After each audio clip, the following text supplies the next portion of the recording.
Pomaže Bog, profesore. Hvala što ste pristali da razgovaramo za naš YouTube kanal Zavjetnik. Prije svega drago mi je što ste nas ugostili u ovoj ustanovi u gimnaziji Čačak. Pa ja bih prije svega htio da počnem sa jednim pitanjem, a to je svetosavlje.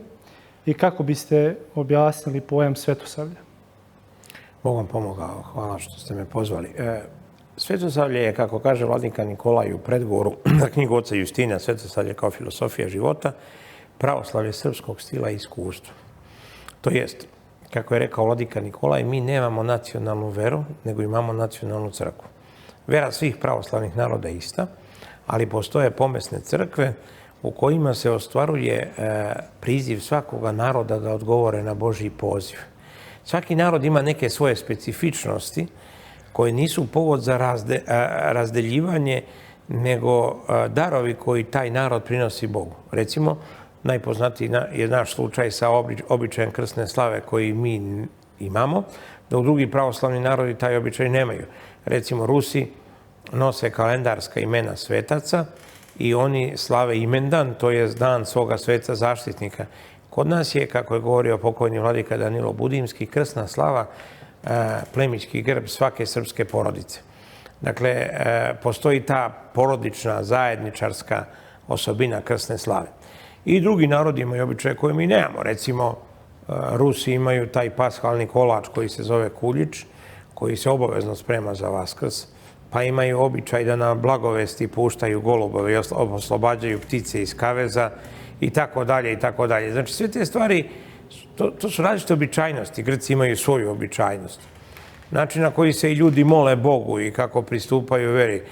Kod Rusa je nevjerovatna crkvena disciplina i poredak, već je kod nas nešto malo drugačije, a kod Grka tek. Grci se i guraju i to. Znači, prosto svaki narod ima neku svoju specifičnost. Svetosavlje je odgovor našeg naroda na Božji priziv preko lika Svetoga Save, koji je ustrojio Srpsku crkvu. Ja moram da kažem da je recimo značaj Svetoga Save u svakoj oblasti ogroman, ali ću navesti samo oblast krsne slave. Prvi pomen otprilike srpske krsne slave potiče iz 1019. godine. Jedan vojvoda cara Samuila, Ivac, koji je živeo u Devolu na teritoriji današnje Albanije, je dugo pružao otpor Vizantincima kada je pala Samuilova država, kad je Samuil umro, kad je poražen na planini Belasici, kad je car vizantijski Vasilije Bugarubica poslao 10.000 oslepljenih njegovih vojnika, a svaki 100 imao po jedno oko da bi te slepe ljude doveo, onda je Samuilo doživio srčani udar i umro. Posle toga se njegova država raspada, ali taj vojvoda Ivac je iz te svoje tvrđave u Devolu dugo pružao otpor Ohridskom arhontu i nisu mu mogli ništa. I onda jedan vizantijski istoričar, neki Skilica, beleži da je Ohridski arhont iskoristio kada je taj Ivac slavio svoj praznik, to je bilo Uspenje Presvete Bogorodice, velika gospojina, i kaže, po slovenskom običaju tada je svakoga primao u kuću.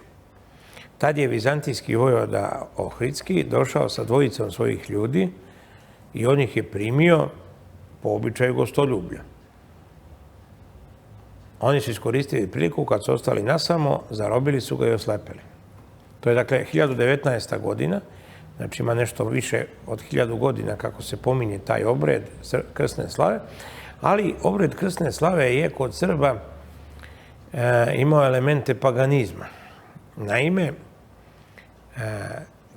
dešavalo se, ljudi dolazili su na službu u crkvu i dovodili su stoku u portu, koju je sveštenik posle službe klao i priređivane su žrtvene gozbe koje su bile ostatak paganizma u portama crkvenim. I onda je Sveti Sava izvršio jednu blagodatnu reformu svega toga. Naime, u jednom spisu koji se zove Nomokanunac, to je priručnik za vršenje svete tajne ispovesti, a nastao je u 13. veku, znači u veku Svetog Save, neposredno posle njegove smrti. Stoji jedna vrlo važna epitimijna praksa, znači odlučenje od pričešća. Dakle, ako vernik dovede stoku, da se zakolje u porti, da se time prinese žrtva. On se odlučuje od crkve, lišava se pričešća, a ako sveštenik zakolje stoku, on se raščinjava, gubi sveštenički čin. Dozvoljeno je da sveštenik odlazi u domove vernika i da blagosilja prazničnu trpezu. I mi tako vidimo da je u stvari od Svetoga Save krsna slava dovedena u onaj model koji danas postoji. Jedan veliki dokaz da je krsna slava izraz slobode srpskog naroda prema Bogu i u njegovom verskom životu je taj što su običaji krsne slave u svim našim krajevima, osim kolača, žita i vina, različiti. Svaki kraj srpski je običajnost krsne slave ukrasio na svoj način. Tako da se slave razlikuju od kraja do kraja, ali svi ti običaji su veličanstveni i dokazuju ono što je rekao vladika Nikolaj, da su Srbi dobrovoljci vere Hristove, to jest da nisu primili veru nasilno, nego su 2 i više vekova primali postepeno veru. Krštavali su se, po svemu sudeći, od Hercegovine pa nadalje. I, kako kaže vladika Nikolaj, prvo su mladi ljudi primali veru, pa njihovi roditelji, ali nigdje nije došao vladar i rekao mi smo danas hrišćani. Nego je to postepeno išlo. I zato su Srbi ostali odani svojoj veri. Čak i u vremenu kad nisu imali sveštenike. Stari zapisi kažu da je bilo krajeva u kojima nije bilo sveštenika i da je sveštenik jednom godišnje izlazio na neko brdo sa koga se čitav kraj mogao da vidi i da je govorio što se uzelo da je venčano i što je umrlo da je opojano. To je u stvari predanje o tome. Naši sveštenici nisu ni bili često ni pismeni, kao pop Mićo u Gorskom Vjencu, gde on ne zna da čita pismo i kaže mu Mićunović, pa šta radiš to? Kako ne, ti ne znaš da čita? Pa kaže, ja ne znam. Pa kako služiš? Pa kaže, ja sam naučio liturgiju, krstiti i vjenčati i pomanje što je od potrebe. Znači, takva je bila situacija. I opet se srpski narod nije odrekao svoje vere. To znači da je Svetosavlje izraz tog duha srpskog naroda. Naša je vera svedočanska, vera mučenička. Sam pojam Svetosavlja nastao je pre Drugog svjetskog rata. Više ljudi učestvovalo u nastanku te ideje. Naravno, nadahnitelj cijele te priče bio je sveti vladika Nikolaj, koji ima jedan snažan krug hrišćanskih intelektualaca oko sebe, ali se mora pomenuti nekoliko imena. Otac Justin je dao najznačajniji doprinos tom svojom knjigom Svetosavlje kao filosofija života, koja je ciklus njegovih predavanja održanih na Kolarcu za vreme Drugog svjetskog rata srpskoj omladini. Ali pre toga sam pojam Svetosavlja skovao je ruski sveštenik Teodor Titov, koji je bio profesor Bogoslovskog fakulteta i koji je otprilike tako i definisao Svetosavlje. Druga značajna figura u stvaranju te ideje bio je Vladimir Vujić, jedan filosof koji je sa pozicije Andreja Bergsona i Henrya Jamesa krajem 20. godina 20. veka prešao na hrišćanske pozicije, bio je vrlo blizak vladiki Nikolaju, prevodilac Špenglera na srpski. Vladimir Vujić je dao jednu čuvenu definiciju koju su kasnije ponavljali i otac Jovan Rapajić i Milutin Devrnja, a posle Drugog svjetskog rata mitropolita Amfilohije, da je srpska kultura period između 2 bekstva, Rastka Nemanjića u manastir i Dosteja Obradovića iz manastira. On se borio protiv 2 pseudomorfoze Svetosavlja. Pseudomorfoza je izraz Špenglera koji označava da se pod neku staru formu ubacuje novi sadržaj. Jedna je pseudomorfoza Dositejeva, kaže Vladimir Vujić. To je ono knjige, braćo, a ne zvona i praporce, gde se prosvetiteljstvo shvata kao učenost. To je ona ideja koja je bila naivna ideja, mada plemenita, racionalista, da je čovjek zao zato što ne zna. Obrnuta je svetotačka perspektiva. Čovjek ne zna zato što je zao. To je moralno očišćenje prethodi poznanju, a ne učenje moralnom očišćenju. Naravno, Dositej je bio čovjek dobronameran, to se vidi iz njegovog života. On je došao u Srbiju koju nikad nije video i koju nije ni morao da dođe jer je lepo živeo u Habsburškoj monarhiji, ali kad ga je Karađorđe pozvao, on je došao i mi moramo reći da je on osnovao i Beogradsku bogosloviju, a i tražio je da bude sahranjen po monaškom obredu, iako se daš nije mnogo držao monaškog odeća i monaškog života. Međutim, on je imao dobre namere, ali Vujić je uočio da njegovo shvatanje prosvete, kao puko školovanje, ono što je Zmaj rekao, znanje je sila, znanje je moć, učite decu i dan i noć, da je to pogrešno. I to se i pokazalo. Racionalizam je vodio, između ostalog, slomu evropskog humanizma u Prvom svjetskom ratu. Druga pseudomorfoza, kaže Vujić, je njegoševska, gde se Svetosavlje shvata kao čisto spoljašnja borba za slobodu. U krv će nam vere zaplivati, bit će bolja koja ne potone, kaže jedan od junaka Gorskog vijenca. Naravno da je bilo neophodno i oružjem se boriti za slobodu, ali Svetosavlje je pre svega, kaže Vujić, duboko isihastičko, podvižničko preobražavanje sebe radi sjedinjenja sa Hristom, put ka oboženju. Tako da smo mi pre rata imali, tu je, pomenuo sam već oca Ivana Rapajića, koga su ubili komunisti zajedno s ocem Mihajlom Đusićem, drugim velikim teologom na vrelu Bosne 1945. I tako je ta ideja vrlo snažno delovala između dva rata. Studenti Bogoslovskog fakulteta Univerziteta u Beogradu pokrenuli su svoj časopis pod nazivom Svetosavlje 1932. godine. Tu su bili drugi, Đoko Sljepčević, čuveni istoričar crkve, i Dimitrij Najdanović, njega ne smemo zaboraviti, jedan izuzetan čovjek. On je doktorirao filosofiju kod čuvenog nemačkog filosofa Nikolaja Hartmana. 1940. godine bio je veoma blizak vladiki Nikolaju. Posle rata je napisao niz značajnih hrišćanskih knjiga, 3 srpska velikana, to je knjiga o Njegošu, Đuri Jakšiću i vladiki Nikolaju, Blaženi blaženstva, da je protumačio blaženstva iz besede na gori. I on je napisao nekoliko tekstova o Svetosavlju gde je upravo to rekao. Nijedan Srbi ne smatra da se Sveti Sava raspeo i spasao Srbe. Ne.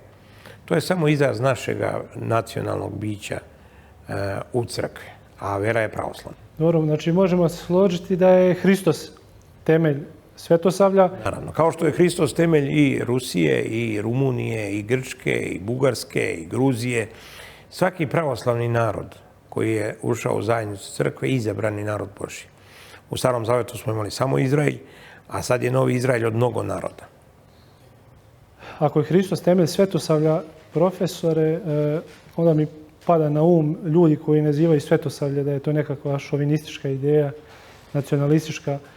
I ako se susretnemo sa takvim ljudima, kako da odgovorimo na to konstataciju? Pa, ja ne znam šta da se takvim ljudima odgovori. Ako sednu pa počnu da čitaju šta znači Svetosavlje, oni će vidjeti da to nikakve veze nema. Pogotovo što su Srbi narod izrazite religiozne tolerancije. Znači, svi strani putopisci u 19. veku, poput Švikersa, Amija Buea i tako dalje, uočili su da Srbi nikome nasilno ne nameću svoju veru. Ami Bue piše da knez Miloš nijednog muslimana koji je hteo da pređe u pravoslavlje nije posticao nikakvim materijalnim dobicima da to uradi. Nikoga nije terao da pređe u pravoslavlje. Znači, to je bukvalno tako bilo. Iz razloga jednostavnog. Koji se pas goni u šumu, taj ne lovi zeca. To jest, sloboda je osnova hrišćanske vere. Hristos kaže, ko hoće da ide za mnom, neka se odrekne sebe, uzme krst svoj i ide za mnom. Nije rekao Hristos morate. To je razlika između zapadnog, pre svega rimokatolicizma, ali kasnije i protestantizma u svojoj, recimo, kalvinističkoj verziji i pravoslavlju. Ima jedno mesto o svadbi carevog sina, gde car poziva na svadbu ljude i mnogi od njih odbijaju da dođu. Svako se izgovara, neko kaže ja sam kupio par volova, moram da vidim kako oru, jedan se oženio, jedan ovo, jedan ono. I onda on kaže svojim slugama, idite po svim raskrsnicama, na sva mesta i skupite da mi se napuni kuća. E sad, na latinskom piše compelle intrare, prinudite ih da mi dođu. A naš prevod, i na grčkom tako stoji, uznastojite, potrudite se da dođu.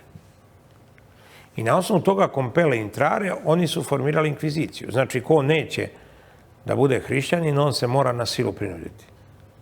Da on si imali onda opravdanja za sve svoje zločine. Pazite, da vam kažem, ozbiljne su to stvari. Znači, Bartolomeo de las Casas, čuveni jedan španski, hrišćanski humanista, koji je napisao knjigu o stradanjima dve Indije, opisao je da su indijanska plemena bila jako dobri plemeniti ljudi kada su Španci došli i da su Španci nezasiti i pohlepni, ludački pohlepni, otimanju njihove imovine, zlata i tako dalje, takve pokolje pravili od ljudi da je to nevjerovatno.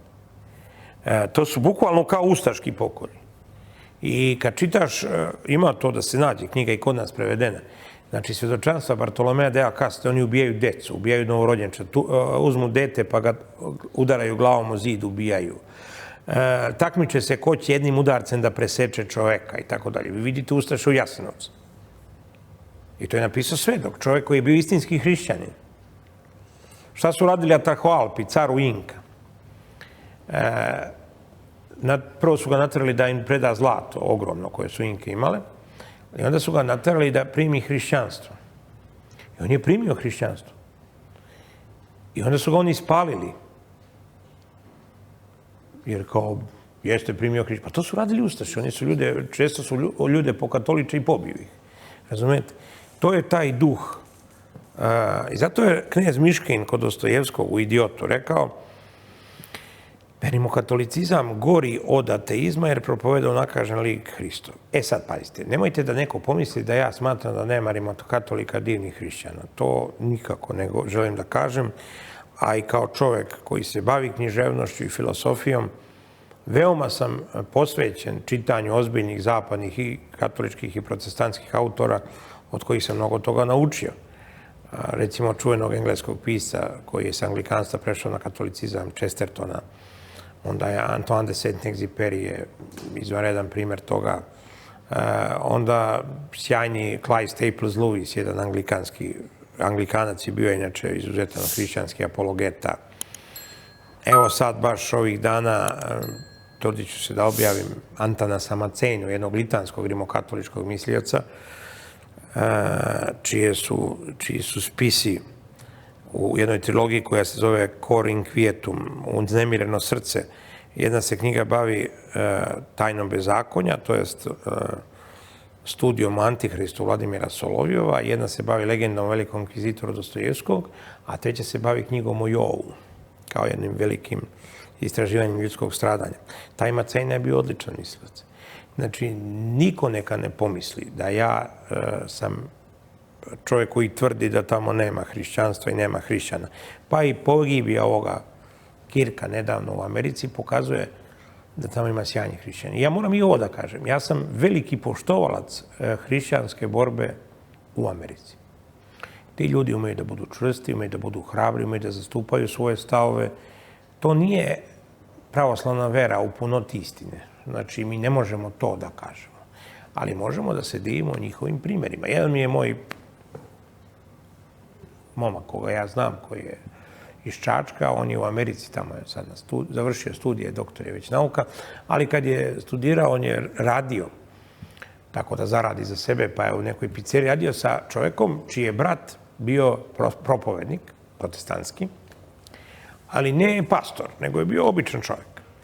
New Orleans je grad koji je poznat po razvratu, nemoralu i tako dalje. I on je na skupu svoje kongregacije u jedne nedelje došao i rekao ovako: ja hoću da idem tamo da osnovim hrišćansku misiju. Ako želite da pomognete, izvolite. Izašao je sa tog sabranja vernika sa čekovima u vrednosti od preko $50.000, a kad je umro ostavio iza sebe $1 milion da se nastavi misija. Zašto to pričam? Zato što će Srbin da da sve pare na sve moguće pevaljke i pevače, ali kad treba za nacionalnu misiju, tu mu je zmija u džepu. To je ono kad kaže Mićunović popu Miću, kaže, bre, ti ništa tu ne znaš, ja ti ne bi dao bir, a bir je ono što su sveštenici uzimali od naroda za vodice i to.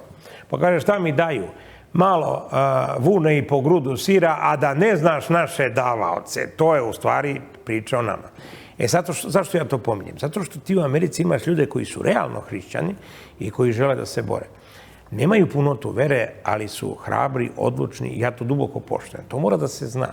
Vladika Nikolaj pre rata je pisao o slučaju pastora Nimelera, koji je pružio veliki otpor Hitleru, kad je Hitler hteo da od protestanata napravi nacionalnu, to jest nacističku crkvu, koja je izbacila Stari Zavet, odrekla se kao to je jevrejski uticaj. I Niemöller je izvesne godine proveo u logoru.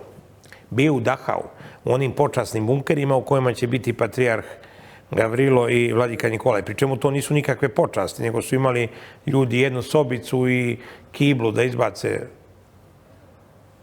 ekskremente i to je bilo to. Imali su nešto malo bolju hranu i nisu ih streljali. Kad se kaže počasni bunker, na to se odnosi. Tog Niemöllera, kaže vladika Nikolaj, on je pre rata o tome pisao, posjetio jedan njegov kolega, nemački pastor i kaže, kolega, kaže, zar ste vi ovde? A ovaj ga pita, kolega, zar vi niste ovde? Šta to znači? On kaže, vladika Nikolaj, kaže, ja ne hvalim protestantizam, jer to nije punota istine, ali hvalim tog čovjeka i njegov hrišćanski primjer. Kakvi tek moraju biti srpski pravoslavni sveštenici ako je jedan protestantski pastor takav?